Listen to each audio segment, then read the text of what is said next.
22 de junio. San Paulino, obispo de Ñola, 353 a 431. En el siglo IV vivía en Burdeos una ilustre familia, oriunda de Roma, era la de Poncio Paulino, antiguo prefecto de las Galias, a la cual pertenecía el noble Paulino, cuya fisonomía espiritual nos proponemos reseñar. Nos parece en alto grado interesante por cuanto, si bien es cierto que presenta algunas dificultades cronológicas enrevesadas, el mismo Paulino en cambio ha detallado en sus escritos las más variadas circunstancias de su vida. Por de pronto son ciertas las grandes etapas de su existencia, 36 años de juventud y de actuación mundana y 42 de vida cristiana, sacerdotal y episcopal, santificados por la práctica de las más excelsas virtudes, que aseguraron al ilustre convertido un soberano imperio sobre los demonios y le valieron los mayores elogios de los más encumbrados santos, Ambrosio, Jerónimo, Agustín y Gregorio Magno. San Paulino nació en Burdeos hacia el año 353. Sus padres, caballeros romanos muy ilustres, muy ricos y fervorosos cristianos, ya desde sus tiernos años le consagraron a San Félix de Ñola, pero, desgraciadamente, según la costumbre de entonces, tardaron mucho en bautizarle. Desde que brilló en él la luz de la razón se dio a los libros y, cuando llegó a edad conveniente, siguió los cursos de la universidad de su ciudad natal. Tuvo por maestro al famoso Ausonio, el retórico más célebre de su tiempo, y de él aprendió la retórica práctica, en la que hizo rápidos progresos, al mismo tiempo que por sus relevantes cualidades se granjeó el cariño de sus condiscípulos y el de su maestro. Por esto sintió este gran pesar cuando Poncio Paulino tuvo que ir, en 368, a Treveris, a donde había sido llamado por Valentiniano y para desempeñar el cargo de preceptor de Graciano, joven heredero del imperio. Paulino, a la sazón de 15 años, se marchó también con sentimiento y continuó sus estudios con otros maestros, dedicándose con preferencia a la filosofía, a las ciencias naturales y al derecho. No tardó en sentir los atractivos de Roma. Sin duda tenía ya para esta ciudad los mismos sentimientos que Ausonio expresó un día con estas palabras: mi recuerdo para Burdeos, para Roma mi amor. Acabados sus estudios dirige sus pasos a la capital del imperio y en breve se le abre la carrera de los cargos públicos. Gobernador del Epiro y tal vez prefecto de Roma, es ciertamente cónsul suplente en 378, y luego senador y gobernador de Campania. Apenas frisaba en los 27 años y ya había llegado Paulino a la cumbre de los honores humanos, con la perspectiva de un seguro porvenir, cuando de repente una tragedia echó por tierra sus esperanzas. El 25 de junio del 383, el emperador Graciano acabó sus días traspasado por el puñal asesino armado por Máximo, a quien las legiones sublevadas de Bretaña habían elevado al trono imperial. En esta triste coyuntura, Paulino creyó deber amoldarse a las circunstancias, y para poner su familia al abrigo de las represalias de Máximo, abandonó el servicio del emperador legítimo y huyó al país de Aquitania. Los caminos de la providencia. Etapas de una conversión. En Burdeos, la providencia esperaba a Paulino. Ya poco después de tomar posesión de su cargo de gobernador de Campania, había sentido su primer llamamiento. Paulino residía principalmente en Ñola. Un día, mientras asistía a las fiestas de San Félix, sintió una profunda impresión. A la vista de las obras admirables operadas en vuestro santuario, escribía en uno de sus cantos en honor de San Félix: creí de todo corazón en el Dios verdadero y abrí mi alma al amor de Cristo. Se consagró nuevamente al mártir de Ñola, hizo arreglar el camino que iba de la ciudad a su tumba y junto a ella mandó construir un hospital para los pobres. La impresión fue como de centella momentánea, pero se adentró en su corazón y al cabo de 10 años surgió, por fin, la llama de la fe viva, cuyos resplandores le alumbrarán el camino de la verdad de que antes se apartara. Los llamamientos interiores de Dios se repetían con frecuencia. Obligado por deberes de su cargo a ir con frecuencia a Roma, debió ver en dicha ciudad a San Jerónimo o por lo menos oyó hablar de él con entusiasmo. Allí tuvo conocimiento de la generosidad de su parienta Melania, que lo había dejado todo para consagrarse a la vida monástica en Oriente. También encontró a la noble Paula, y fue testigo de la vida angelical que llevaban las matronas del Aventino. Pudo asimismo comprobar el triunfo definitivo del cristianismo, asegurado por los edictos de Graciano. Todo lo cual le conmovió, y, lleno de emoción, se inclinó cada vez más hacia la religión que le atraía. La muerte de Graciano fue el golpe de gracia de su conversión, pero antes de llevarla a cabo plenamente transcurrieron 6 años. Paulino se vio turbado en Aquitania por muchas inquietudes y cuidados, y tuvo que hacer varios viajes para poner orden en sus negocios, debido a las sospechas del usurpador. El Señor se sirvió de estas ocasiones para atraerle poco a poco a la fe práctica. En un viaje por tierras de España, la providencia le hizo conocer a una joven española llamada Teresa, que era cristiana, con la cual se casó. Poco después, a su paso por Viena en el Delfinado, Paulino vio a San Martín de Tours, quien le curó milagrosamente de una enfermedad que padecía en los ojos. En Milán conoció a San Alipio, amigo de San Agustín, y probablemente al mismo obispo de Hipona, y tuvo trato más frecuente con San Ambrosio, descendiente como el de familia patricia, asistió a menudo a las instrucciones que el gran obispo daba al pueblo. Con razón podrá decir más tarde, siempre fui amado de Ambrosio, quien me ha alimentado en la fe. Cosa extraña, estas conversaciones con Ambrosio no tuvieron resultado inmediato, pues aún tardó 2 años en dar Paulino el paso definitivo. Todavía no había roto los lazos que le unían al mundo. Morando en la ciudad de Burdeos o en una propiedad de los alrededores, sostenía frecuentes relaciones con Ausonio, su antiguo maestro, que después de la muerte de Graciano se había retirado a Santas, y vivía rodeado de un grupo de amigos incondicionales, entre los cuales figuraba en primer lugar, después de Ausonio, Sulpicio Severo, el futuro historiador de la Iglesia. Sus riquezas eran tantas, que podía permitirse todos los placeres legítimos, y por sus finos modales se hacía amar de todos. Aunque siempre tuvo gran afición a las letras paganas, ahora se entregó al estudio de la filosofía, y acabó por entender los derechos de Dios y la necesidad del cristianismo integral, llegando a la conclusión que más tarde formulará en estos términos: he estudiado mucho, he recorrido el ciclo de todos los sistemas y nada he hallado mejor que creer en Cristo. La obra de la gracia iba penetrando más y más en su alma con las exhortaciones, benévolas y llenas, y el tacto exquisito de 2 santos que figuraban entre sus amigos, San Delfín, obispo de Burdeos, y San Amando, sacerdote venerable de la ciudad y futuro pastor de la diócesis, y con los consejos de Teresa, entusiastas y reiterados, Paulino se decidió, por fin, a recibir el bautismo. Pero Satanás, que nunca duerme, estuvo a punto de hacerlo fracasar todo a última hora. A la muerte de Máximo, vencido por Teodosio, el demonio sugirió a Paulino la idea de recuperar en la corte el puesto que antes ocupara y se lo presentaba franco y fácil. Gracias a Dios, el recién convertido no quiso lanzarse de nuevo a los peligros del mar, pues se sentía contento en el puerto a que había llegado después de muchas fatigas y triunfó generosamente de la tentación. Sus amigos Delfín y Amando le prepararon para la recepción del bautismo, cuya ceremonia tuvo lugar en Burdeos el año 389. Su venida a España. Ordenación sacerdotal. Desde entonces, Paulino ascendió constantemente por la senda de la perfección, según sus propias palabras hizo como el viajero que, avanzando siempre sin retroceder jamás, llega un día insensiblemente a la frontera y la traspasa. Abandonando la musa pagana, que no podía ya cautivar su espíritu, desengañado del mundo y sus vanidades, fue tras los encantos de la poesía cristiana. Puso en verso varios salmos, una vida de San Juan Bautista y 3 oraciones admirables en las cuales deplora y lamenta su indiferencia pasada. Dejó el foro, se retiró a la soledad del campo, llevó una vida más tranquila y reposada y empleó sus riquezas en socorrer al prójimo. Un género de vida tan extraordinario no podía por menos de atraer sobre Paulino las críticas más acerbas. Tuvo que sufrir la reprobación manifiesta de sus amigos, sus compatriotas se mofaron de él, volviéronle la espalda y le dejaron solo. El mismo Ausonio se atrevió a decirle, con crueldad, que se dejaba engañar por Teresa y aguantaba el yugo que le había impuesto.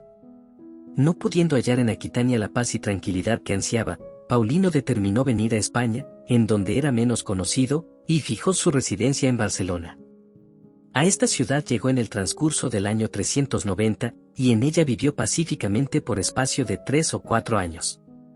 Sin embargo, 2 grandes pruebas vinieron a turbar su reposo. En 392, Valentiniano II fue asesinado por Arbogastro y, según Monseñor Lagrange, el hermano de Paulino fue una de las víctimas de aquella revolución. Esta muerte afectó mucho a Paulino, pero mayor fue su sentimiento al pensar que su hermano se había ocupado poco de la salvación eterna. En una carta que escribió en esta ocasión a San Delfín y a San Amando se descubren los referidos temores, pues les rogaba que orasen para que Dios tuviese misericordia del difunto.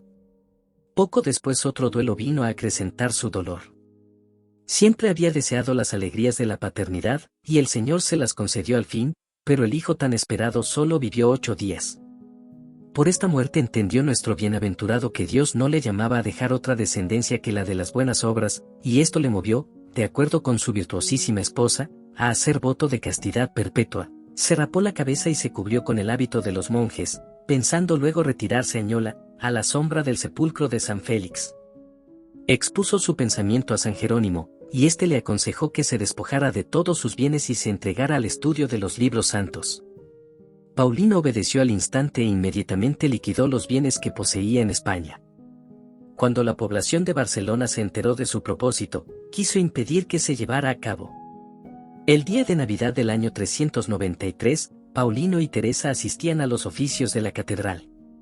De repente, los fieles se levantan y suplican al obispo Lampadio, sucesor de San Paciano, que se digne conferir a Paulino la ordenación sacerdotal, esperando que así se quedaría en medio de ellos. Paulino se resistió al principio, teniéndose por muy indigno de tal honor, pero accedió al fin, dejándose ordenar con la condición de que se le permitiera retirarse al lugar que le pareciera mejor para el servicio de Dios. Al comunicar a sus amigos el fin y amando su elevación al sacerdocio, solicita el auxilio de sus oraciones, pues, decía, seré vuestra alegría si por los frutos que produzca se conoce que soy una rama de vuestro árbol.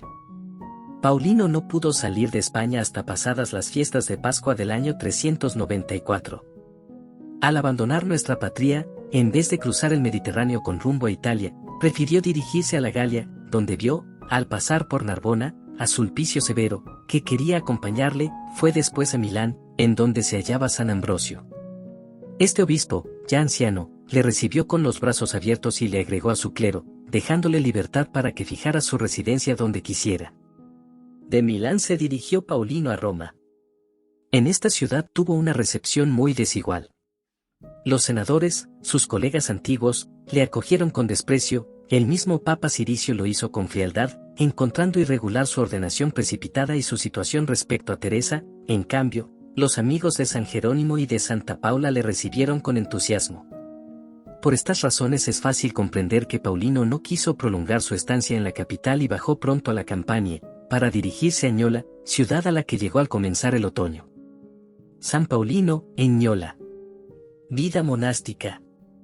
La llegada de Paulino a Ñola fue motivo de gran alegría para los habitantes de la ciudad, que recordaban aún la mansedumbre con que había administrado la provincia 15 años antes. Paulo, obispo de Ñola, le autorizó para fijar su residencia cerca del sepulcro de San Félix. Ya hemos dicho que en las proximidades de este sepulcro Paulino había mandado construir un hospicio para los pobres. En esta ocasión levantó de un piso el edificio, y se reservó para sí y sus compañeros un ala del mismo, y cedió la otra a Teresa y a algunas piadosas mujeres que la acompañaban. Dispuestas ya las viviendas, dejó exhalar de su corazón un suspiro de satisfacción y de amor y, dirigiéndose a San Félix, dijo: «Tú serás mi casa, mi familia, mi patria». Dio San Paulino a su nueva y humilde morada el nombre de monasterio. Realmente se llevaba en él vida religiosa según la regla de San Agustín. Sus moradores se levantaban antes de amanecer para cantar maitines y laudes, por la tarde se juntaban para el canto de vísperas. El ayuno era casi continuo, la abstinencia se observaba perfectamente, y apenas se probaba vino. Usaban vajilla de barro o de madera, llevaban la cabeza rapada y el vestido pobre. El traje ordinario de Paulino era una túnica de piel de cabra o de camello. La soledad era guardada rigurosamente, no dejándola Paulino sino cuando la caridad lo exigía.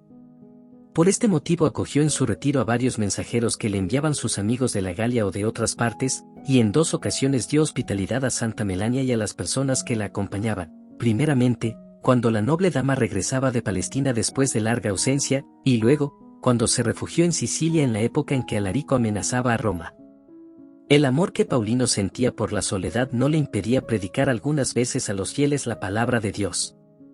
Había adquirido la costumbre de ir a Roma anualmente para celebrar la fiesta de los santos apóstoles Pedro y Pablo y venerar sus reliquias.